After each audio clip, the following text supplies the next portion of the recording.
here's what we'll be up to this afternoon.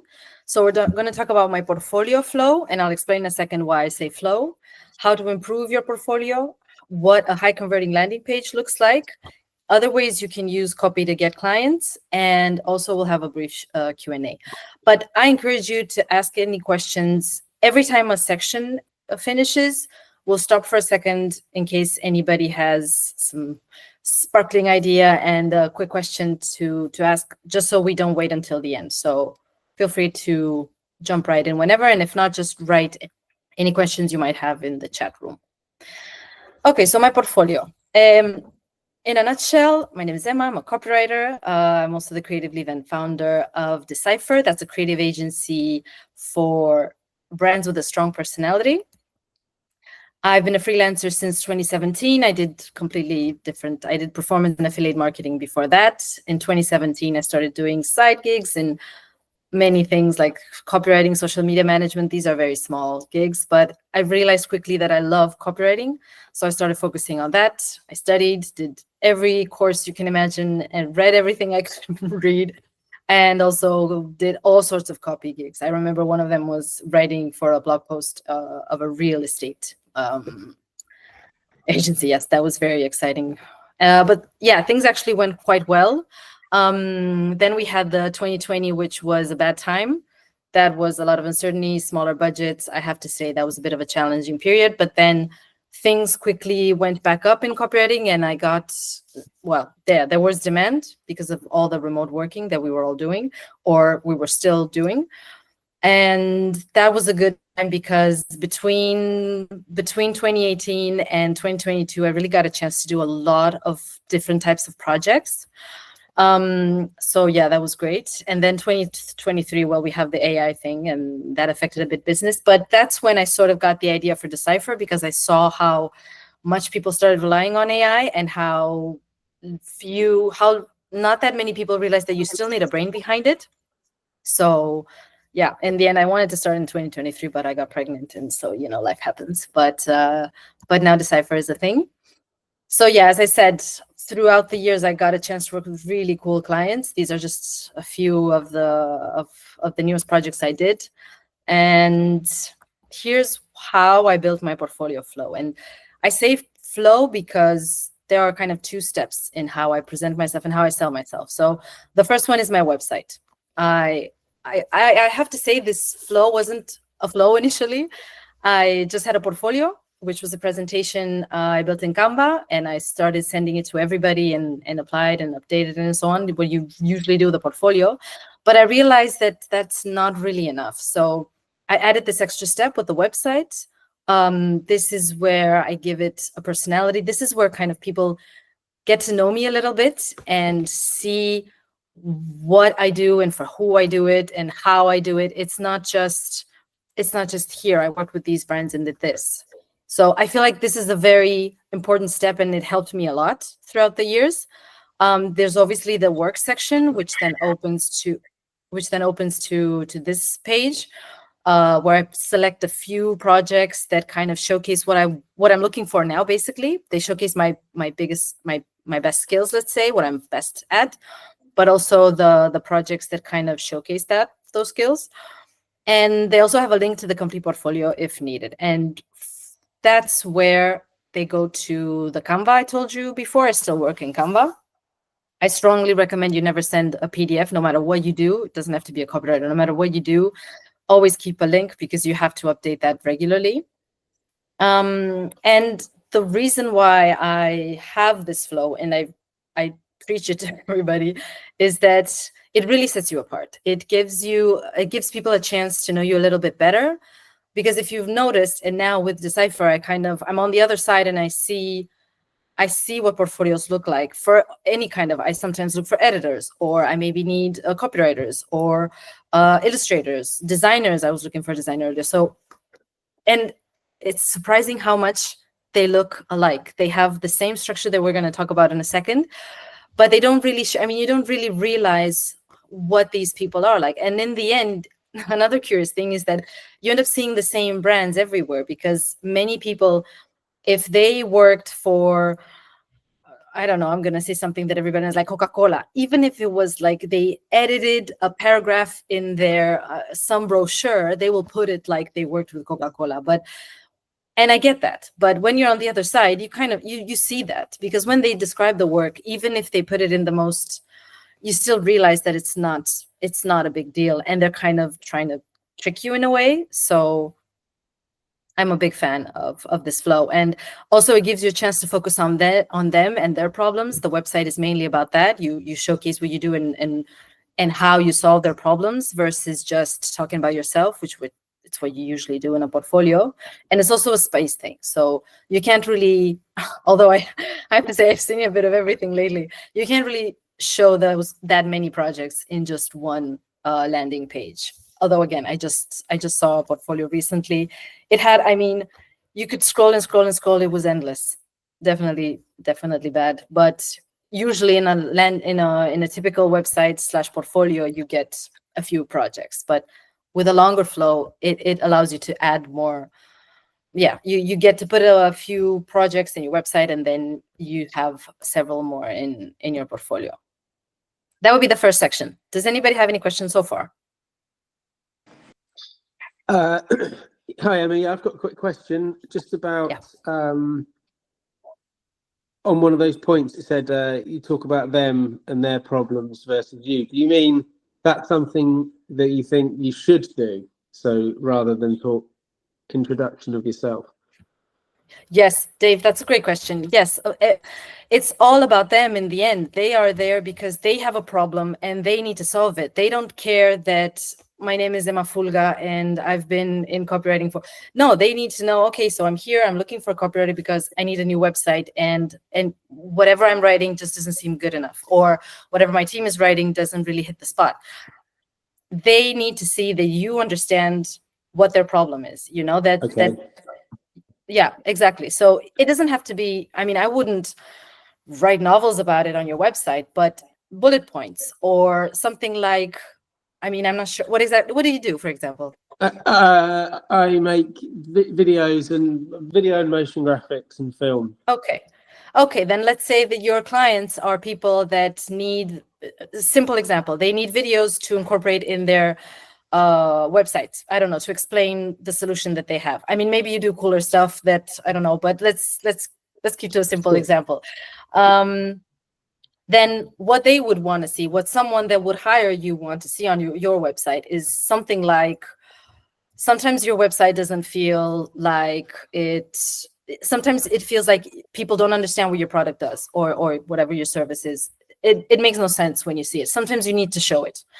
Sometimes a video speaks louder than a few words or something like that. So then when they read that, they go like, oh, yeah, man, definitely. Yes. Sometimes if I start explaining, because some softwares are very complex, even when you try to put them in a few words, it's just easier if you show how agile they are. You know, I'm thinking Notion here, for example. So that kind of thing, I would definitely put it in whatever, even if it's a PDF, even if it's like a presentation, take the time to write. I mean, I'm guessing you have a website, not a presentation. I'm not sure people have presentations.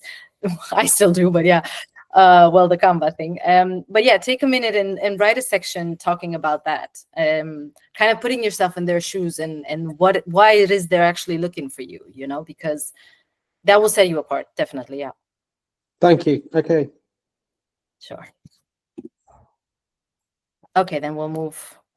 How to improve your portfolio. So can you see my screen? I guess maybe the writing is too small. Anyway, it doesn't matter. The text doesn't matter. It was just, I wanted to show you what it should have, no matter its format. So a title, obviously, but start by talking about your unique value proposition. Basically, what you're doing for whom. It doesn't need to be a whole thing. It's mine, for example, reason it's not the best one you can find, but it works for me. I'm Ema and I write really witty, bold copy for brands with a personality, whether it's redefining, consolidating, or fine-tuning their tone of voice, going through a rebrand process, or designing content that will get their audience's attention. I'm passionate about working with companies that do things differently. That's it. You hear unique value proposition and you might think, oh my God, I'm going to spend 20 years thinking about that. And no, you just it helps a lot to also weave out people you don't want to work with.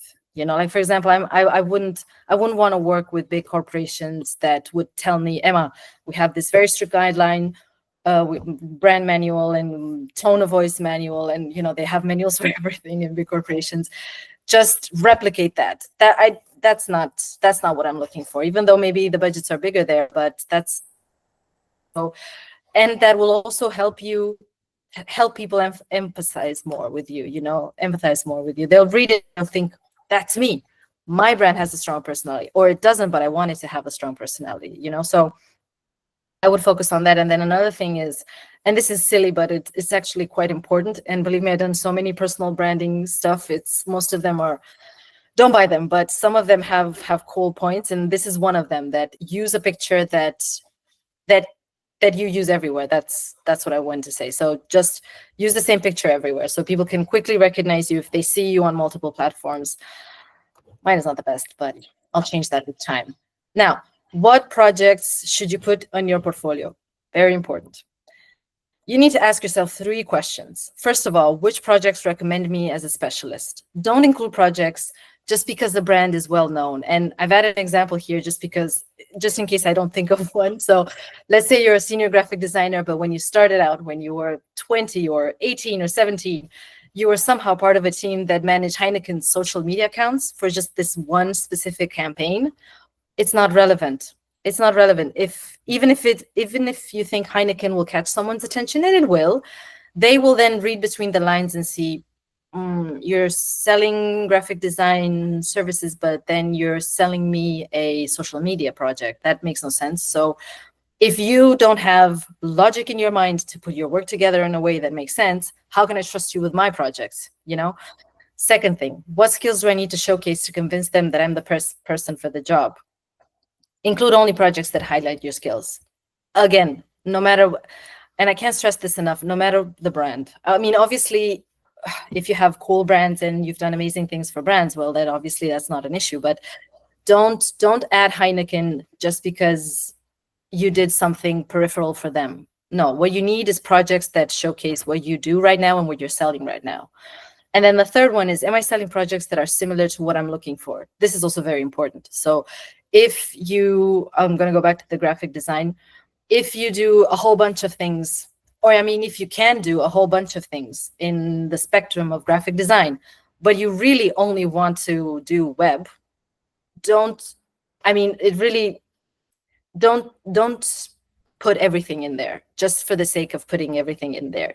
I'd rather, and not just me, I don't think it's just me, and I see it with my portfolio as well.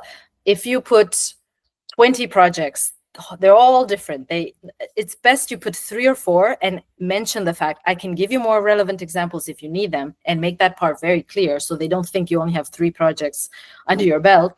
That's enough. They need to see projects. You need to include projects that you're looking for. Don't sell products. Don't sell things that then you don't want to do. Blog posts are a great example. I did a lot of ghostwriting, and not just ghostwriting, and blog posts in general for so many companies, and that's not something I want to do. I can do it, but I don't want to do that, so I'm not going to put it. I'm not selling that service, even if I worked with big brands. It doesn't really matter.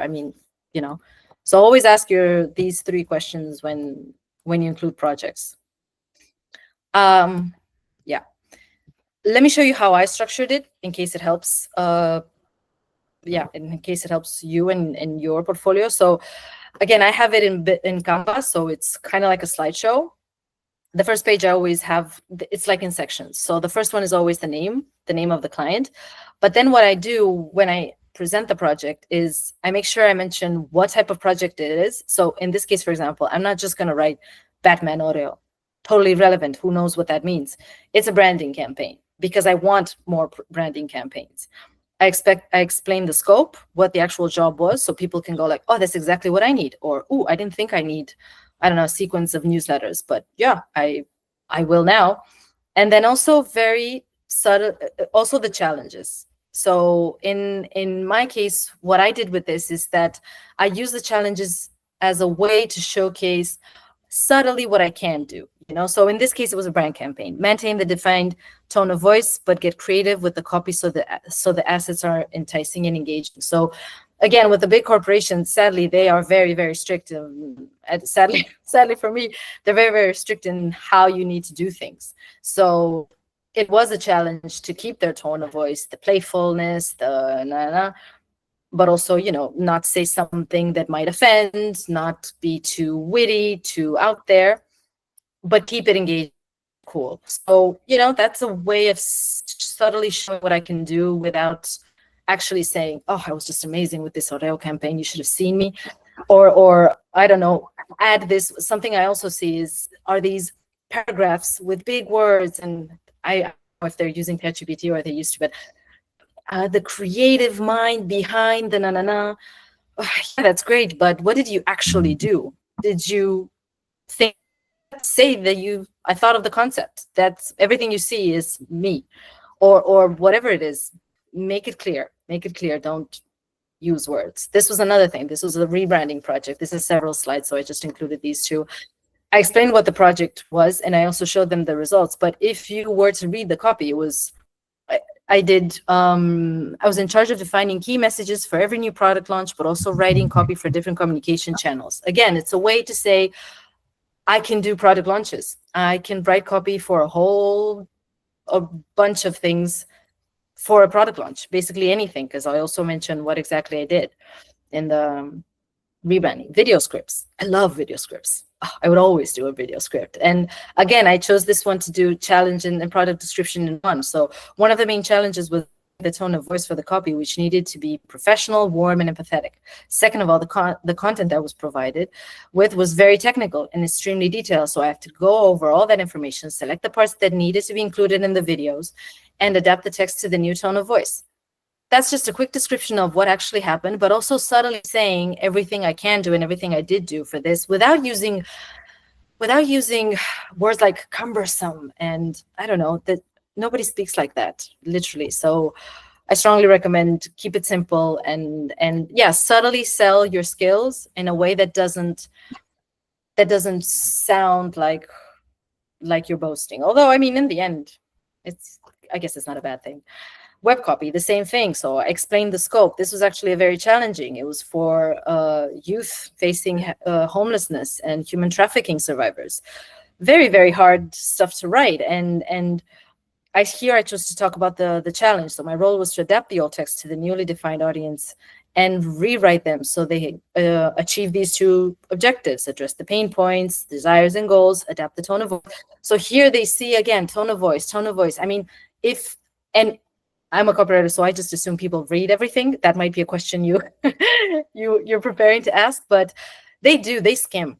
If it's something that's different, they will skim it. They will not probably read it in detail, but they will skim it. And also, when you show that you've put thought into it and not just image with a pop-up that has a paragraph with complicated words, if it has a structure, they're gonna go, okay, they have this logic for their thing. They're going to use this way of thinking also to solve my problems as well. So, I mean, I'm not going to go, this is another one type of product name, but yeah, it's basically the same idea. I mean, it's just sort of showcasing your skills in a way that also shows them that you can solve certain problems, because that's why I wrote it as a challenge, because it's problem solving, you know, without saying I solved their 270,000 problems related to, no, it's just, you know, I think that makes sense, and it did help me.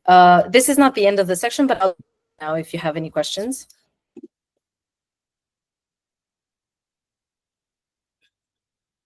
Okay, cool. How to turn a so-so portfolio into a great one. Don't go for the standard format, 2 columns of pictures and very little text. I've seen it all over and over again. Actually did a workshop that was only about that, only about portfolios. Again, big brands, don't use them in your portfolio if it doesn't mean that you did significant work for that client. Focus on results whenever you can. Even if you're a copywriter or a graphic designer, you might not have quantitative results, but you can say that it improved the user experience of a website. Your video helped customers, potential customers. It probably helps a website convert better because it explains better the product. So yeah, just find a way to talk about results, even if it's something. And here, I mean, if you have questions about particular work that you do that you feel that can't be really explained or put into results, just let me know at the end of the section and we'll brainstorm. Highlight your unique voice. I know this is easy to say, and it took me a long time to find it, my own, but it's very important. It's very important. And it gives you, again, that edge. And I think as a freelancer myself, because with Decipher, I mean, in the end, you need to make something different. I mean, you've probably seen LinkedIn. When you see a project being posted on LinkedIn, that post alone will get 100 comments, and then who knows how many emails. So there's just so much demand right now for, I mean, no, not demand. There's just so many freelancers now. So you need to try to find a way to make things a bit different. And yeah, that definitely helps. Then keep it concise. Like don't add everything. Like I said before, don't include all the projects you've ever done. Make it easy to navigate, visually appealing, and update it regularly. Very important. Okay. Okay. A high converting landing page. So if you're selling your products or services with a website, we need to stop for a second because I'm going to take a step back and talk about the ICP, which is your ideal client persona. I know it sounds fancy and it sounds technical, but it's actually such an easy thing to do. You just need to take 1 hour, sit down and think about who you're selling to, especially if you're a freelancer. I mean, if you have a product, it's easier because you've been thinking about who your customer is for ever since the project started, right? If you're selling water, then, well, that's basically everybody. That's not a good example. But if you're selling a service, you think about the profile of the companies, but you don't really think about the actual one person that will skim your portfolio and get back to you. You know, you think, oh, I want to work with tech companies. And then, you know, you search for projects in the tech industry so you can have a tech-driven portfolio and so on. But when you actually sell your services to someone, and that portfolio is exactly that's its role, the website, there will be just one person deciding if you go through or not. So, or yeah, well, maybe two, but let's say it's not like when you get a job and you have 7 interviews. So you need to sit down and think, okay, who am I actually selling this to? Well, yes, tech companies, but who is in those tech companies? Who's going to actually hire me in those tech companies? Well, probably, I don't know, if I'm a copywriter, then a product owner, a project manager. Rarely will you go through HR when you're a freelancer. So you need to think about that person that will actually will see your portfolio, will see your website, and yeah, decide you're a good fit or not. Put everything into one document. It's really, I know it sounds cumbersome, but it's not. Just put everything in a document. It'll make it easier for you to, whether you're doing LinkedIn or you're writing the copy for your website, it will help you because you will already know who you're talking to. It will be a one-to-one rather than just you speaking in the ether to a tech company. Okay, now that that's settled, back to work. The first part of the website, so let's say above the fold, many websites, you'll see that many landing pages are now, above the fold is when you don't have to scroll. Some websites now, they only have that part because they have a video and it shows, going back to Dave, explains everything in a video, and you don't need more than that. It doesn't really work for a portfolio, but if you're selling products or software or you have a specific offer, then why not? But let's say you have a website and you showcase your services. So first, don't put your name in, like, the first thing they see is your name. At this point, your name is irrelevant. If they will need to know your name, they will search for it and it'll be easy to find. Right now, what they need to see is what you do, so your unique value proposition, as I mentioned, and what's in it for them. What solution are you offering? How are you solving their problems and making their lives easier? I'll give you an example of mine. So mine says copywriting for brands with a personality that want to create an experience for their clients. That's what I do. How do I sell them? Well, I mean, what are they getting out of this? They will reach and engage with their target audience, with a specific target audience, and they will get their attention. And obviously they'll sell more. And then I CTA, as I mentioned before, a call to action. That's it. You don't need more at the very beginning. And sure, you mention your name, but I see a lot of portfolios that are, the first thing is they see is Ema Fulga, copywriter, and then you have all these images. It doesn't speak that much to, it's the way many people do it, but that doesn't mean it's the right way to do it. And then you have the body of the website. So this is easier. If you did your, well, not necessarily a document, but if you have your ideal client persona written down somewhere, then you already know their problems and their fears. And that's how you formulate a solution, which is you and your awesome services. Then you have a call to action, and then you have social proof or any testimonials you can gather. You don't really need more than this. If you're selling services, of course, you'll need a tab separately to talk about your projects, but a landing page shouldn't be more than this. And you can even include here a couple of projects, but I wouldn't. I would keep it more geared towards the problems and how you're solving that problem. A few tips around how to doing that. So focus on one objective. There needs to be one clear goal for your website or landing page, either to sell or to get them to call you or to get them to, I don't know, subscribe to your newsletter, depending on what you're doing. But yeah, a headline, very important. That's why it needs to capture their attention and filter out all the wrong types of clients that might land on your website. So don't focus on talking about, don't focus on their attention on your name, which is something that seems to be everywhere nowadays. One CTA, as I said, one call to action.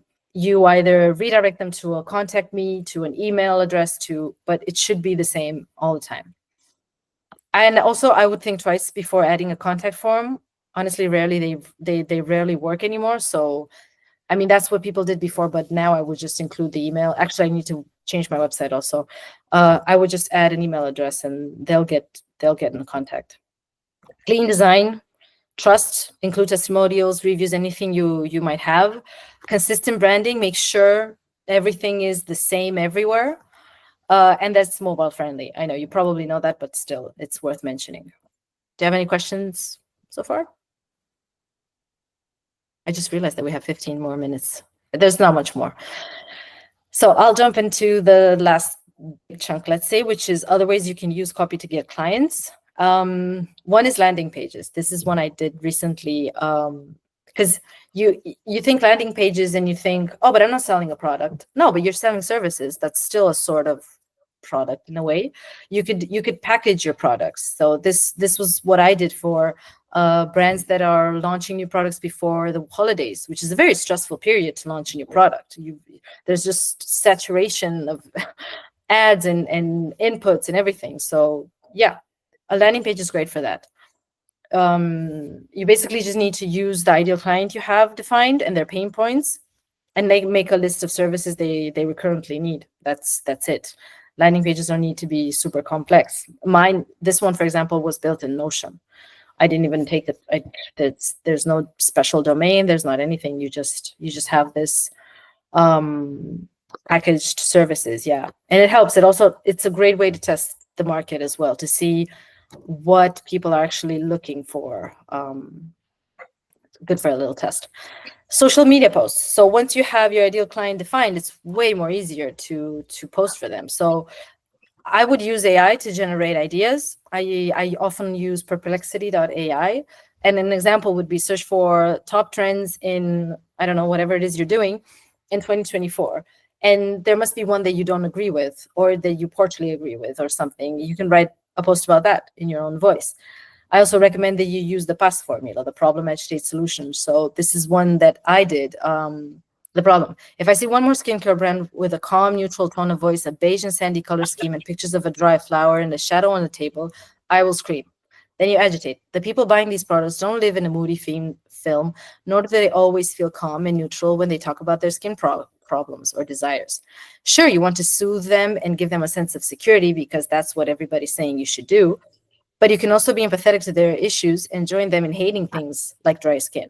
And then you come with a solution. You can use a bit of humor as long as it's, so, you know, it's a simple structure that you can use, formula, let's say, that you can use that will help you write social media posts. Also, applying to projects or pitching. Very important to show them that you actually read the brief. I know it sounds silly, but it's true. What I do is I flip the brief around and showcase why I'm perfect for the job. And here I'm not sure you can see it, but hi, Martin, my name is Ema Fulga. I'm a freelancer, and as soon as I saw your recent post, I knew I had to get in touch. Here's why. And then I take bits of what he wrote and then flip it over. So he said, the copywriter will be editing assets in Spanish and adapting English copy for the Spanish market. I have extensive experience doing this. And this is a pitch, let's say, that worked. This guy's actually, in the end, hired me, and it was a 1-month job. It took a long time. It was a branding campaign for a big, this one is one that worked. I have a million of those that don't work, but the structure works. This kind of flipping the brief over, it works. It's because it shows them that you listen, and then you back it up with experience that you have. I mean, why wouldn't they call you at least to see what's going on? No, and that's more or less it. At least today. That flew by. Thank you, Emma. Very, very helpful, I think, and a lot of the information that you shared, I think, is what also our clients recommend in comms. For example, flipping the brief. That's very, very, very useful. And we also hear from clients a lot that showing that you've actually read the brief is very important, and showing how you fill the hole or the gap in the client's life, in a way. Yeah. And it does work for cover letters as well. Yes, Melissa, totally right. Yeah. Mm-hmm. Do we have questions? Please feel free to unmute yourself and ask your question, or just put it in the chat. I think we still have some time to answer. Yes. I have a question again, if that's okay. Yeah. Thanks. Thanks for taking the time to do the talk today. I just had a question about kind of about ideal clients and areas to work and keeping things specific, because I would say my ideal work is within motorsport and like automotive sort of applications, and I've made one I've made one documentary about that was like a self-initiated thing in COVID, but it's kind of meant I want to do more of that long form type of work. But I also do shorter sort of client videos for people, and I also do motion graphics because that's what my background was. And I'm aware that that's like quite, I'd say it's like the limit of how broad something can be. So my question is just about they're sort of 3 different disciplines, if you like, but maybe they can remain relevant and help me to get the right clients if I keep them within one industry. Or, yeah, but it's difficult because lots of that's quite a limited pool, maybe. Or if you look on Juno briefs, for example, there's not really any of that kind of thing, and there'll be immediately 30 applications for one thing, and it's very difficult. Yeah. Which I'm not expecting to fix that one, but just I would thoughts. Go on. Sorry, just get your thoughts. Yeah, I would maybe so your question is about how to define your ideal customer persona, considering that you have this, right? I think so. Yeah, it's just I don't want to be spread too thin. But I think I suppose the question is it all right to do more than one type of thing if you're focusing it within one industry? So if I took motorsport as the example, that's my ideal area to continue working. Within that, I could offer 2 or 3 different things, but I'm a sole trader. I don't have a team of people, so I want to be able to say to people, look, I can do this, this, and this, 3 things, but I can do them all really well, even though it's, I'm not just a cameraman, for example, or I'm not just this, that, or the other. But I want people to be confident that I can do those things well. Yeah. I think Yeah, I think I would put it all under an umbrella, and that umbrella needs to be the core of the solution that you're offering. So let's say that why did people need your services? In what, I mean, they need to bring awareness, let's say. Let's just assume it's that to some. Actually, no, you said, what is it? Can you put it in like in one quick sentence? Why they need what I could do? Oh, I can't hear you. Okay, can you say that question again? Sorry. Sorry, yes, my internet. What is the main benefit that they get from having someone like you bring in their expertise? What will they get? More awareness? Will they get more visibility? Like in one quick. Yeah. Okay.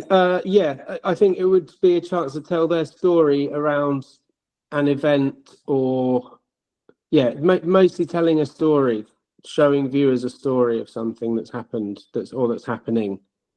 Well, there you go. Then that's your solution. You focus on the benefits, because that's what they're looking for. They're looking for solutions. So if it doesn't really matter the industry, I think I would try to think about things. I would zoom out. I've been where you are, and you're so into the nitty gritty all the day, every day you think about the same things. But if you stop for a second and zoom out, your services, even though they somehow seem maybe different and slightly different, not fields, but they all come together under the same umbrella. You offer a solution for companies that want to shed light on a certain thing. They need to, and they can complement each other, or they could hire you to do the three things. Probably not. Yeah. But they can hire you maybe just for two of them, but it doesn't matter.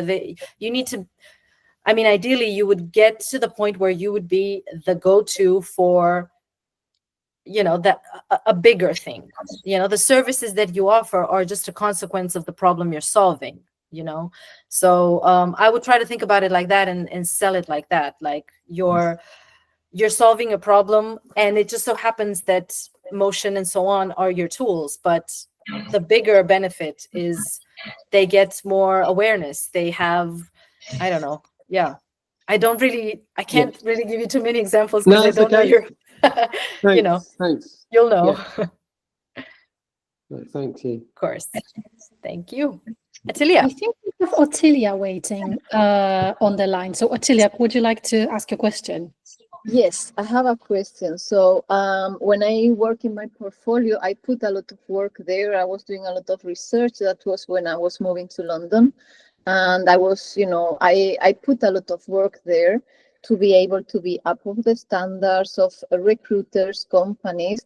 And in the process, I know that I lost spark of me, that basically what I can bring is the portfolio doesn't convey that. And I really don't know how to do that, because, on one hand, you don't want to be all shiny and starry, and I want to be professional and look professional, but I know that I miss that spark that is not conveying. So any any advice around that? Is it because you've put projects in your portfolio that you don't want to do anymore, but not you feel like you necessarily. should... Sorry. Not necessarily. It's more about the way I explain things. The language is very formal, very, in a way, stiff, because, I have the feeling that, yes, this level of, professionality needs to be conveyed like that. So everything is stiff and formal. But it's not conveying my personality at all. That doesn't mean that I cannot be informal sets, because obviously I can. But that's the kind of balance that I haven't able to reach. I would, it's going to be a bit of a work for you, but I would completely ignore what you've written and start fresh. It will only bring you down. Sometimes when you try to fix something and edit something, it will take you longer to edit it and bring it to a decent place than to start over. So if you found your voice now, and I think you would only find it by doing, I would start fresh. I would ignore what you have right now, put a coming soon sign, which is what I did with Decipher. Just put a coming soon sign, and if it takes you a week or 2 weeks that you won't be pitching for projects, look, it's not the end of the world, but this is important. So I would completely ignore what you did. I would completely ignore, and I would sit down and think, okay, what do I want to do? Write it down. These 3 things. Okay, from these 3 things, what projects have I done that I would love to redo again? I always go back to the projects that I most loved when I try to write something. When I'm selling something or pitching something, I go back to one of my favorite projects and think, oh, what did I love about that? This, and this. I would love to redo that. So yeah, I would do that. I would do that. And don't waste time editing. It'll be also demotivating, because you'll think, oh, but look, no, start fresh. Okay. Start fresh. Okay. Thank you. Sure. Thanks. Can I ask a question, please? I think. Yeah, Hello? I think we had Ian actually. But don't sorry. worry, we have time for everybody. If you don't mind, yeah, Ian, I think you raised your hand before. Hi there. Yeah, can you hear me? Hi. I was just calling, asking to get your thoughts really on the difference between branding yourself using your own name, so it's just your name, or creating like a company-based kind of name, something films, something productions, something studio, because I work in video production, and I've got a lot of different clients, and I've had people tell me, you should really look like a production company, it would look much better. And so that's one route. And then I had another producer tell me, no, that would confuse things because you're working with us, and so you need to just be like as a DOP or a director. So I know people say that you can do 2 websites for 2 different things, but I just wanted to get your thoughts on that. Not really a question, just like the differences between the 2 approaches. I'm in exactly those shoes right now. I have a website for my freelancing, and I have a website for the agency. And I wouldn't necessarily think of I wouldn't start with what they say.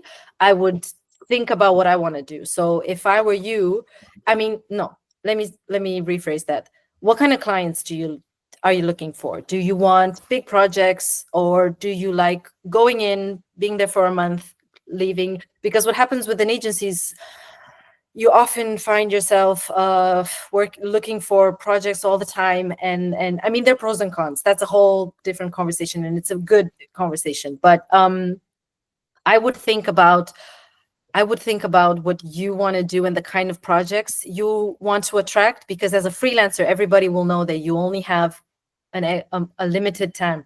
You won't get huge projects just because you're one person, and people sometimes need or think they need 7 people to do actually what 2 people can do. But anyway, so I would start by thinking, what kind of client do you, it's all down to the ideal customer persona. I know I keep talking about that, but it's very important. Who do you want to work with? Because that person will either want to hire an agency, and that means you'll probably need a company, or they will need a freelancer. And there's nothing wrong with either of them. I mean, it's hard to have an agency, and it's very hard to be a freelancer nowadays too. So it's not like one is fancier than the other one. I mean, there's nothing.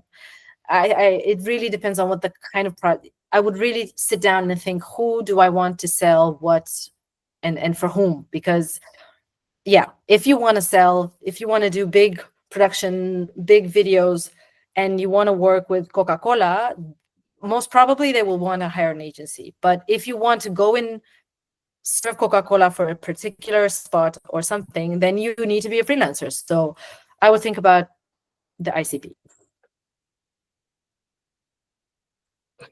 I hope that helps. And we had Melissa, right? Yes, Melissa. Hi, firstly, thank you very much, and Eva for organising Thank this, you. and Emma for presenting. Very good. I'm obviously a more mature of your freelancers on this call, and I would say I have a portfolio career. So for me, I can genuinely say I can edit.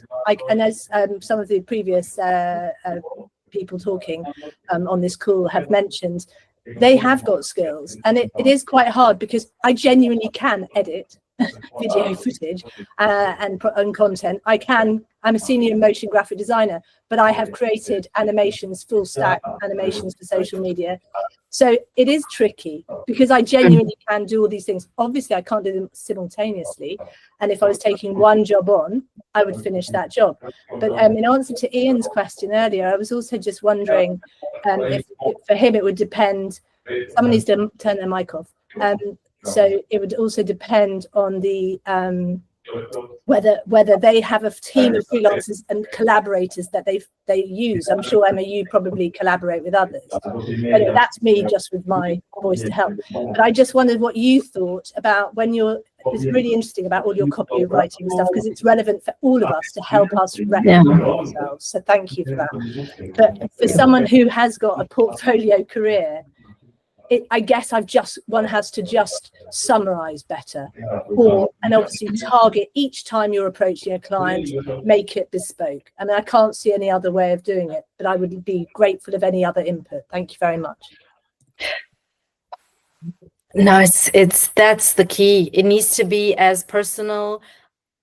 Always start with the solution. Start with the solution. If you're pitching if you want to get a project, start with how you're going to solve their problems. It really, all this, I've been doing this for 7 years or 20 years, and I have experience working with 7,000 companies, and that's irrelevant. I mean, you put that further.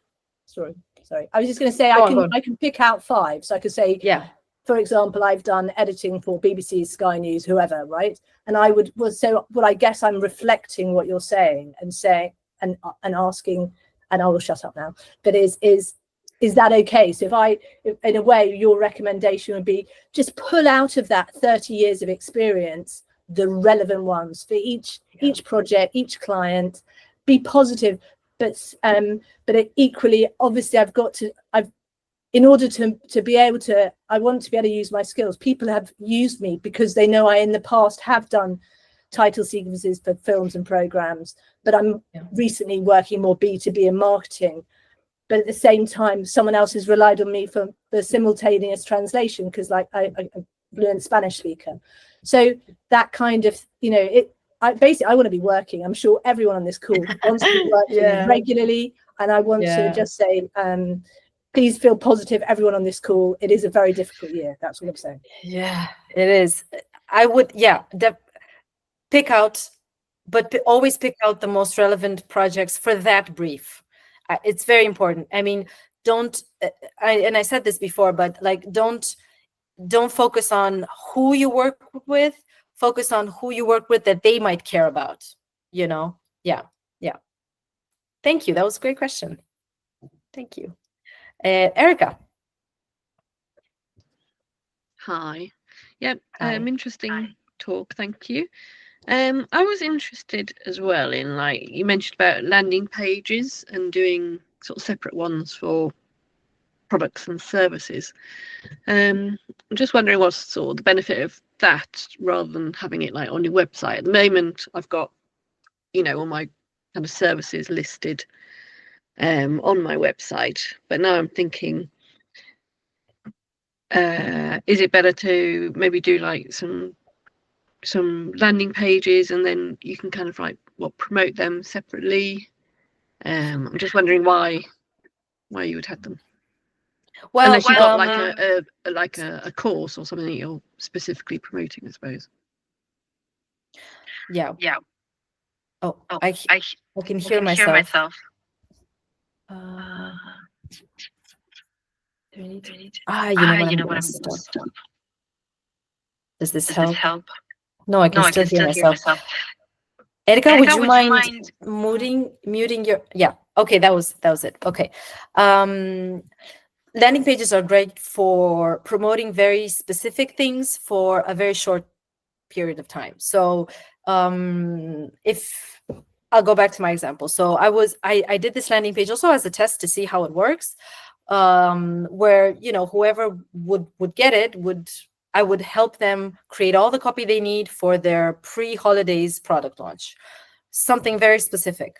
Didn't go well, not ashamed to say it, didn't go well, but at least now I know that there's no demand for that basically. But it's these landing pages, I feel, and I'm going to do them more and more. They are a great test to see what people are interested.